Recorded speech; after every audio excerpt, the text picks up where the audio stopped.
This is my part 1.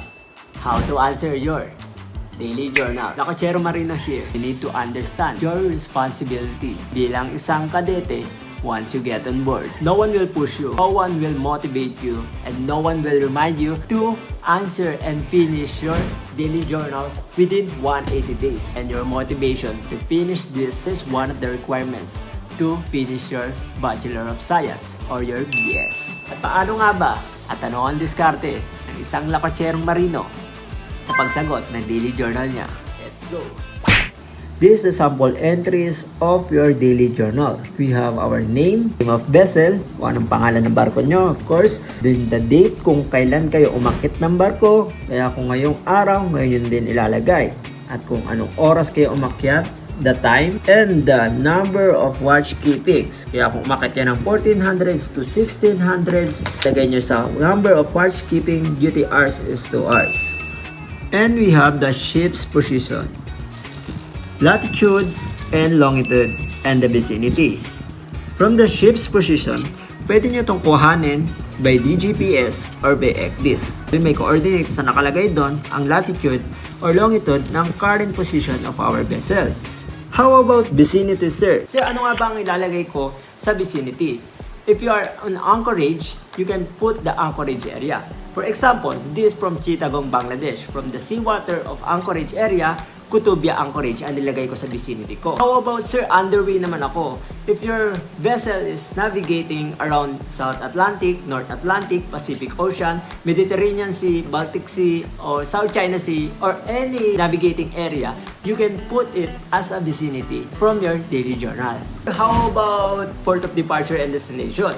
By simple putting kung saan kayo nag-loading at saan kayo mag-unload. Halimbawa, nag-loading kami from Santos, Brazil and mag-unload kami from Chittagong, Bangladesh. And our port of departure is Santos, Brazil, kung saan bumitaw yung barko namin, and going to Chittagong, Bangladesh, our next destination. Position fixing method.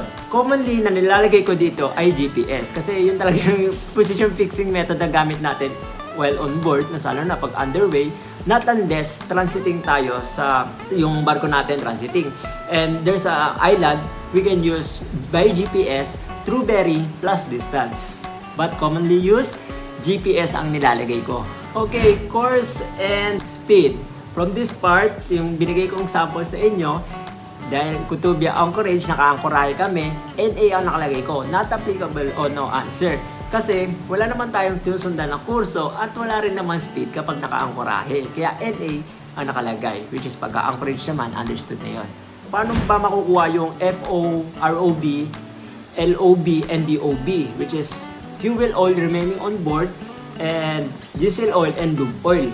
From noon report ni Hepe kay Segundo. Kita nyo to kung ano yung natin, daily consumption ng fuel oil natin. Doon natin ilalagay 1,214.3 metric tons, yun yung sample. And sa diesel oil on board is 137 metric tons. And sa lube oil naman is 36.1 metric tons. This is the sample entries. Sir, what is your sample entries of bridge watch keeping? Entries, activities, events during watch.